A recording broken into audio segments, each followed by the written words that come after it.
Day 49. I don't know why I'm so excited, but I am. It's day 49. It's a Saturday. It's the first Saturday in May, and, well, could have been at the Derby. I mean, and I know I got a lot of friends out there that are saying the same thing.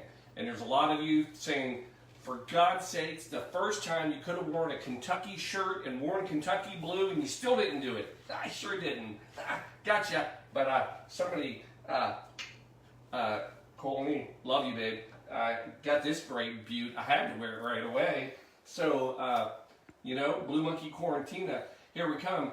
Because we may not be able to be at the Derby, but we can still make a freaking quarantine mint julep, and we're going to learn how right now. Hi, Darcy. All right. We got visitors. This is the hangout. You know what? I think it's important for adolescent children to hang out and speak easy. I think that's an important part of growing up. Anyway, all right. So here we are. It's Derby Day, right? You've heard all the races. You've seen the great names, right? That's What She Said, Riding Miss Daisy, Barely Legal. Those are a few actual horse names. Those are fantastic. Anyway, here's what we're going to do today. We're going to make the mint julep. I'll be honest, I didn't want to do it, but how do I not make the mint julep on the freaking day that we should have had the Derby? So we're going to do it, quarantine style, but let me tell you a little bit about the julep. So the mint julep, we know it's tied to the Derby, but man, this drink is way older. This thing is from the 18th century. 18th century. Now this drink was always kind of the nobility. This was a status symbol, right? They drank it in their silver. Matter of fact, there's two reasons why this drink was always, so it's from the South.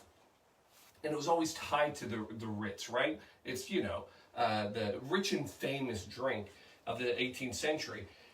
One reason, they drank it out of silver cups. I mean, that was a thing. So the mint julep is actually served a lot of times in a julep cup, which is silver. And that was a tradition long ago. Matter of fact, I don't know if you know this, but there's actually still a tradition that the president gets a silver julep cup when they take office from a company out of Kentucky. They still make them. But anyway, that's always been a thing. It was a wedding gift. Anyway, so that was one side of royalty, nobility, whatever, snootiness, bouginess, whatever you want to call it. Now, the other reason this drink was kind of a snobby thing, ice. Yeah, 18th century, ice was kind of a big deal. So people flaunting it around like, oh, look at me, I'm just putting it in a glass and putting some bourbon on it. That was cocky. That was big time cocky back then. But the ice stayed with his drink. That's, a lot of people tell you, that's the part of the drink you got to get right. Now, fast forward. 1850, right?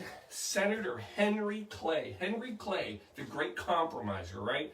Kind of did a big thing, keeping the Civil War from happening for a long time. Anyway, who cares about Henry Clay? But he was a senator out of Kentucky, no less. Went to D.C., also an attorney, if you care to know everything about the man. And he actually is the one that got this drink kind of rolling. He is credited with getting this to D.C. So he gets it. It's popular. How popular? Teddy Roosevelt, this was his go-to drink. He loved it. Matter of fact, he was said to make sure everybody drank enough of these so people would be, he'd get them drunk and then go play tennis with them. I don't know what Teddy was doing, but that's what he did. Anyway, introduced it, still a big hit. If you go to the Williard Hotel Bar, which is still in existence, they have their own recipe based off, I mean, it's pretty much the same, but they have their own. Now, we're only up to 1850. The Derby, the first Derby, wasn't until 1875, first Saturday in May. The drink, the mint julep, it was served then. Now, that's not when it got popular, though. Here's what happened. 1938 is when it really takes off. Why? Because the year before that, here's what everybody noticed. They've been serving a mint julep for years. Well, funny thing, they were serving it in these great silver julep cups. This makes me feel better about my life choices, that I know I'm not doing anything different in my life now than they were doing back in 1937. Because you know what they noticed? Everybody was freaking stealing the cups. Yeah. So the derby's going on. They're all buying their juleps, but they're all stealing the cups. So they get smart, and in 1938, Kentucky Derby starts every year creating a commemorative glass. Matter of fact, these are last year's. Hello. Couple people, Don, we had those. Anyway, that's when it took off, and that's the way the drink goes, and that's where we're at. And now, for God's sakes, I'm going to make you one. What do? Take about, I don't know, 2, 3, they're going to tell you about 5 leaves, young, tender leaves. That sounds horrible, Joe Biden. Anyway, put those in there. I know, I don't know where it came from. We've been out running all day. I don't know if you realize, if you ever want to go back and watch the programs, there's 49 of them in case you're not keeping score like I do every day. But if you go back and watch, pay particular attention to the Friday and Saturdays ones, especially Saturday, because we typically run all day, and that means, anyway, they're interesting. So, you get your leaves in there, young, tender leaves. Then, simple syrup. Now, I will tell you a few things here. Some people will say you can use just regular sugar. Some people will say that you want 2 sugar cubes. Some people say powdered sugar. It doesn't matter. You need a little bit of sugar in it. The reason I will say this is the perfect time for simple syrup, you want a little water in a drink, because people will say if you use sugar, you need water to dissolve it. A good homemade simple syrup is what you want to use. Is somebody yelling at me right now for using this? And some people will make a mint simple syrup. I don't have that much time in today, folks. But in anywhere from 1/2 ounce all the way to a full ounce, we're going to go about 3/4. Oh man, it's just edgy every day. And tomorrow I'll be making a new batch, simple syrup. So simple syrup, sugar, water on there, coming in, and now you're going to muddle this a little bit. All right. Now this is not a mojito. You're not trying to kill the mint that you put in here. All right, you're just trying to release the oils and get the mint, kind of a little flavor going into the syrup. Now what do you do? Now it's all about the ice, right? Crushed ice. Now, if you want to see something funny, watch me try to pour crushed ice out of this container into these tiny little glasses. This is not going to go well, I guarantee it. But we're going to try, because what happens is it freezes in here. Oh. Told you. It's like a freaking slushie. Now, go about halfway with your, I know, the dog will get it.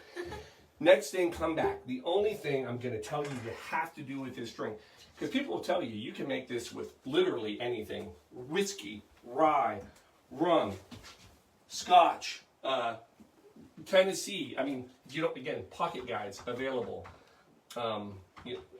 Whatever. You got to go bourbon. It's Kentucky, it's the Derby.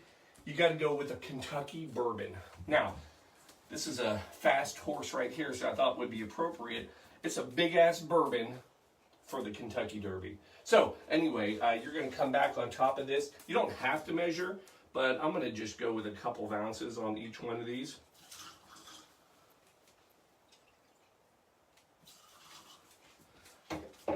Again, what they'll tell you, part, you want it cold. Stir that bad boy. Get it nice and cold.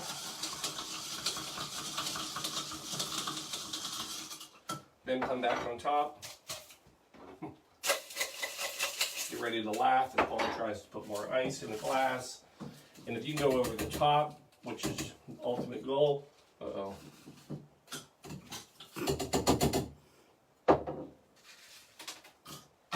Sorry, guys. Fill it all the way. Don't do what I just did. I'm out of ice. All right. Then come back, sprig right there.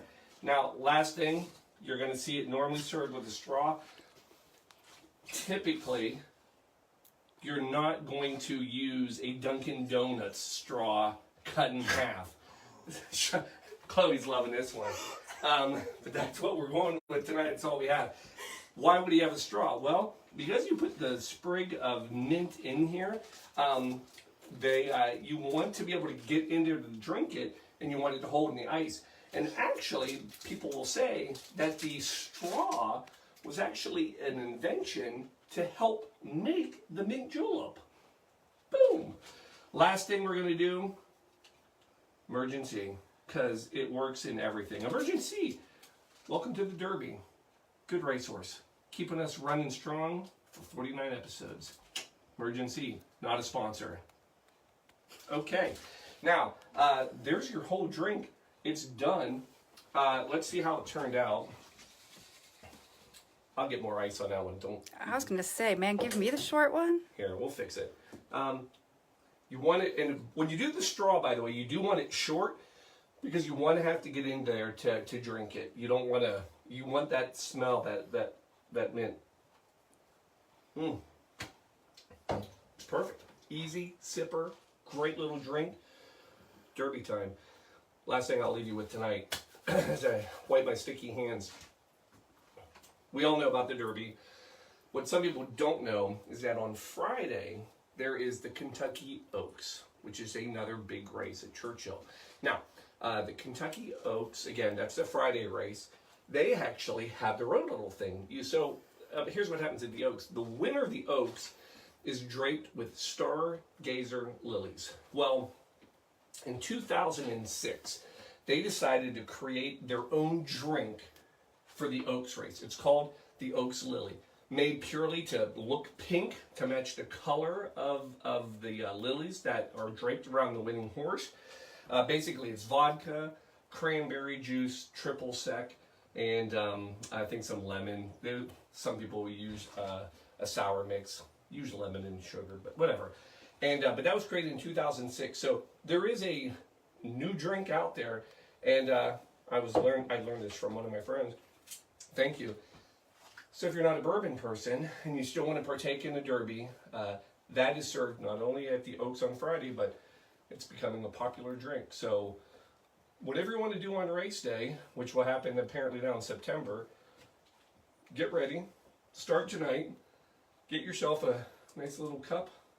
Get some bourbon. Have a mint julep, quarantine style, or have your Oaks Lily. I don't care. I'm not going to judge. Cut a little straw from Dunkin' Donuts and kick back. Enjoy your evening. It's Saturday. We're off to the races. And on that, we love you all. Delicious. I'm going to go get some more ice. And so you can tell we're not really high rollers here. 18th century, ice all over the place. It's not how we roll. We're simple folk. I got to go back up, find some ice, crush it, get it in here. It's a long story. Anyway, love you all. We'll see you tomorrow. Hey, tomorrow, tell your friends, 50th episode of the Quarantine Cocktail Show. Tomorrow, 7:30. Oh, we're going to go out big. All right. Everybody, love you. Good night.